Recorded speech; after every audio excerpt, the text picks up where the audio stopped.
হরিণীটি অসহায়ভাবে ছটপট করছিল, কিন্তু শিকারীর শক্ত হাতে সে আটকা পড়েছিল। হঠাৎ শাহবাজ কলন্দরের নজর পড়ল।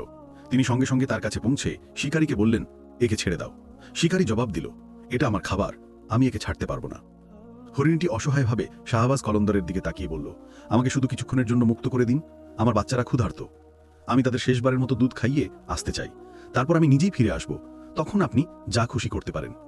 শিকারী হেসে বলল, এ যদি একবার চলে যায় তাহলে আর কখনো ফিরে আসবে না। শাহবাজ কলন্দর নম্রভাবে বললেন, আমি এর জামিন হলাম, তুমি ওকে যেতে দাও। ও যদি ফিরে না আসে তাহলে তুমি আমাকে ধরে নিও। শিকারী গভীর দৃষ্টিতে শাহবাজ কলন্দরের দিকে তাকালো, তারপর কিছুক্ষণ ভাবল এবং অবশেষে হরিণীটিকে মুক্ত করে দিল। হরিণীটি মুক্তি পেতেই দৌড়ে গিয়ে তার বাচ্চাদের কাছে পৌঁছালো এবং তাদের দুধ খাওয়াতে লাগলো। শিকারী হাসলো এবং বলল, ও আর ফিরে আসবে না, কিন্তু শাহবাজ কলন্দরের চোখে বিশ্বাস ছিল। কিছুক্ষণ পর সেই হরিণীটি ফিরে এলো। তার চোখে জল ছিল, কিন্তু তার পা দৃঢ় ছিল। সে শিকারীর সামনে দাঁড়িয়ে বলল, এখন তুমি আমাকে মারতে পারো।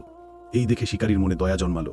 সে দীর্ঘশ্বাস ফেলে বলল, না, আমি এমন অত্যাচার করতে পারবো না, যাও, তুমি মুক্ত। হরিণটি কলন্দরকে ধন্যবাদ জানালো এবং খুশিতে দৌড়াতে লাগলো।